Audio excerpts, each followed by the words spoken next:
যা গরম পড়েছে রান্নাঘরে থাকাটা এই জন্য একটা চ্যালেঞ্জ হয়ে দাঁড়িয়েছে। হাই এভরিওয়ান, আমি রিঙ্কু, আমার নতুন একটা ব্লগে সকলকে স্বাগতম। তো দেখো আমি সকালে যে রান্না বসিয়ে দিয়েছি, তো রান্না বসিয়ে দিয়েছি ডিম আর হচ্ছে আলু সিদ্ধ করে নিয়েছি, ভাত বসিয়ে দিয়েছি। এটা হচ্ছে কোয়েলের ডিম রান্না করব। তো ভাতটা ডিমটা আর আলু আমি একসাথে আগে বসিয়ে দিয়েছি, তো ডিমটা সিদ্ধ হয়ে গিয়েছে। এখন হচ্ছে আমি ডিমগুলো বেছে নেব। আর প্রচণ্ড পরিমাণে গরম পড়েছে, রান্নাঘরে ঢোকাই যাচ্ছে না। আর কি বলবো, রান্নার কথা, রান্নাবান্না করতেও ইচ্ছা করতেছে না, খেতেও ইচ্ছা করতেছে না, কিন্তু কিছু করার নেই, আমাদের মেয়েদের তো রান্নাঘরে যেতেই হবে। তো আমি এই যে রান্নাবান্না করার জন্য সব গুছিয়ে নিয়েছি। কোয়েল পাখির ডিম দিয়ে রান্না করব, আলু পটল দিয়ে তরকারি। তো এটাই করব, রাত্রে যদি পারি কিছু করব, এখন এটা দিয়েই চালাবো।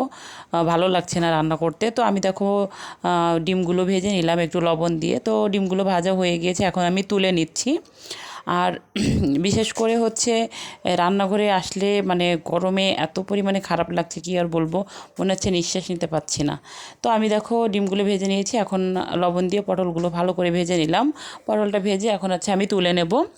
তো পটল ভাজা হয়ে গিয়েছে, এখন হচ্ছে আমি কড়াইতে তেল দিয়ে দেবো।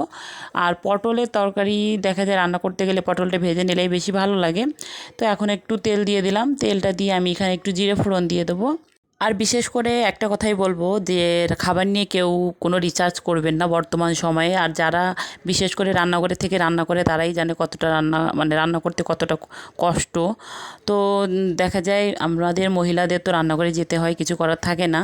তো আমরা সবসময় চেষ্টা করি যে ফ্যামিলিকে সবাইকে বেস্ট খাবারটা দেওয়ার জন্য, কিন্তু সবসময় আসলে পেরে উঠতে পারি না, কারণ আমাদেরও একটা শরীর। তো দেখো আমি কিন্তু জিরে ফোড়নটা দিয়ে আমি দিয়ে দিলাম পেঁয়াজ কুচি। পেঁয়াজটা দিয়ে আমি এখন একটু ভালো করে ভেজে নেব। আর দেখা যায় একটা তরকারি রান্না করতেছি, কারণ সকালে উঠতে একটু লেট হয়ে গিয়েছে। তো ভাবলাম যে কোনো রকম একটা তরকারি রান্না করে দিই। ওর বাবা দেখা যায় বাইরে খেতে চায় না, যার কারণে হচ্ছে ও আমাকে বলতেছে যে যা পরে একটা কিছু করে দাও, একটা তরকারি হলেও হবে। আমি কখনও ওকে আজ পর্যন্ত একটা তরকারি দিয়ে মনে হয় না অফিসে খাবার দিয়েছি। তো কমপক্ষে দুইটা আইটেম করার চেষ্টা করি সব সময়ের জন্য, কিন্তু আজকে আসলে আমি পেরে দিইনি, উঠতেও লেট হয়েছে। আবার দেখা যায় তাড়াহুড়া ছিল, তাই একটা তরকারি রান্না করে দিলাম। যদি পারি রাত্রে কিছু করব। আর দুপুরে দেখা যায় আমি আর রিয়ন থাকি, কিছু একটা হলে হয়ে যায়। তো যার কারণে দুপুরের খাবার এত ঝামেলা থাকে না, ওর খাবারটা দেওয়া নিয়ে হচ্ছে প্রবলেম। তো দেখো আমি এই যে পেঁয়াজটা ভালো করে ভেজে নিচ্ছি। তো আমার পেঁয়াজটা মোটামুটি ভালো করে ভাজা হয়ে গিয়েছে, এখন হচ্ছে আমি বাটা মশলাগুলো দিয়ে দেবো। আর আমি চেষ্টা করি সবসময়ের জন্য মশলাগুলো আগে আমি যখন পারতাম পাটায় বেটে রান্না করার চেষ্টা করতাম, কারণ পাটায় বেটে রান্না করলে কিন্তু মজাটা বেশি হয়। কিন্তু এখন আসলে পারি না, আমার হাতের সমস্যা, যার কারণে ব্লেন্ডারে আমি সব মশলা ব্লেন্ড করে রেখে দিই। তো আমি দেখো পেঁয়াজটা ভেজে একটু জল দিয়ে দিলাম যাতে পেঁয়াজটা পুড়ে না যায়। পরে একটু হলুদ দিয়ে দিলাম বাটা মশলাগুলো, জিরে বাটা দিয়েছি, কাঁচামরিচ বাটা, শুকনো মরিচ বাটা দিয়ে এখন হচ্ছে আমি ভালো করে কষিয়ে নিচ্ছি। তো আমার কষানো হয়ে গিয়েছে, এখন হচ্ছে আমি আলুগুলো দিয়ে দিলাম, আলুটা সিদ্ধ করা ছিল। তো আলুটা দিয়ে আমি ভালো করে এখন কষিয়ে নিচ্ছি। তো আমার কষানো হয়ে গিয়েছে, এখন পটল আর হচ্ছে তোমার আলুগুলো দিয়ে মানে পটল আর ডিমগুলো দিয়ে আমি ভালো করে কষিয়ে নেবো। তো কষানো হয়ে গিয়েছে, এখন পরিমাণ মতো ঝোল দিয়ে দেবো, ঝোল করে জাল করে কিছুটা গোটা গরম মশলা দিয়ে দেবো এখানে। তো রান্না কিন্তু মোটামুটি হয়ে গিয়েছে।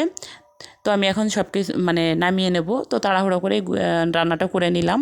তো রান্নাটা তাড়াহুড়ো করলে কী হবে, খেতে কিন্তু অনেক মজা হয়েছিল। তো তারপরে হচ্ছে রিয়নের নাস্তা বানাতে চলে আসছি। রিয়ন হচ্ছে রুটি খাবে, তো আসলে ডিম রুটিটা পছন্দ করে, অনেক সফট থাকে। তো আমি প্রথমে ডিম নিলাম, একটা ডিম ভালো করে ফেটিয়ে নিয়েছি। পরে চিনি দিয়েছি, পরিমাণ মতো লবণ দিয়েছি। তারপরে দিলাম হচ্ছে আটা, তারপরে দিলাম গুঁড়ো দুধ। এখানে লিকুইড দুধ থাকলে লিকুইডটা দিই, আর যেহেতু লিকুইডটা ছিল না আমি গুঁড়ো দুধটা দিয়ে দিলাম, দিয়ে ভালো করে একটা ব্যাটার বানিয়ে নিলাম। তো ব্যাটারটা আমি ভালো করে গুলিয়ে নিলাম। তো ব্যাটারটা রেডি, এখন হচ্ছে আমি রুটিটা বানিয়ে নেবো। তো একটা রুটি বানাবো, সেই অনুযায়ী আমি ব্যাটারটা তৈরি করেছি। আর রিয়ন এই রুটিটা মোটামুটি অনেক পছন্দ করে, তো যার কারণে ও যখন খেতে চায় ওকে বানিয়ে দিই। আর এখানে দেখা যায় ডিম দুধ সব কিছু থাকে, তো সব কিছু মিলে একটা হেলদি ব্রেকফাস্ট।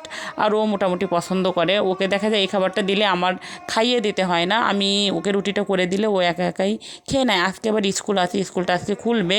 তো যদিও খবরে দেখলাম যে স্কুলটা আবার 7 দিনের বন্ধ ঘোষণা করেছে, তো স্কুল থেকে কোনো ফোন করেনি, যার কারণে স্কুলে যেতে হবে। স্কুলে যাওয়ার পরে হয়তো বলে দিবে। তো যার কারণে ওকে নিয়ে আবার স্কুলে যাব, তাই ভাবলাম ওর খাবারটা তাড়াতাড়ি করে বানিয়ে দিই, ও খাবারটা খেয়ে নিক।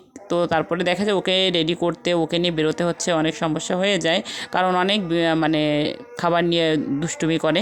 তো খাওয়া দাওয়া শেষ, তারপর হচ্ছে রিয়নকে রেডি করে আমি বেরিয়েছি। অন ড্রেস পরিয়ে নিয়েছিলাম, কারণ স্কুলে মনে হয় না ক্লাস হবে, হয়তো যাওয়ার পরে আবার ছুটি দিয়ে দেবে। আবার সামনে পরীক্ষা যে রুটিন টুটিন দিবে। তো স্কুলে গেলাম, তো স্কুল থেকে এই যে হচ্ছে আমরা আর কোনো কিছু ভিডিও করিনি। এখন হচ্ছে সন্ধ্যা, তো আমি আর রিয়নের একটু খাবার নিয়ে নিলাম, রুটি নিয়েছি আর হচ্ছে ড্রাই কেক আর দুধ, ওকেও খাইয়ে দেবো, আমিও খাবো বিকালের নাস্তা এটা। তো আজকের ভিডিওটা এই পর্যন্ত। যদি কিছু ভালো লাগে লাইক করো, কমেন্ট করো, আর প্লিজ ভিডিওটা শেয়ার করে পাশে থেকো। ফেসবুক থেকে দেখলে অবশ্যই ফলো দিও, ইউটিউব থেকে দেখলে চ্যানেলটি সাবস্ক্রাইব করে চ্যানেলের সাথেই থেকো।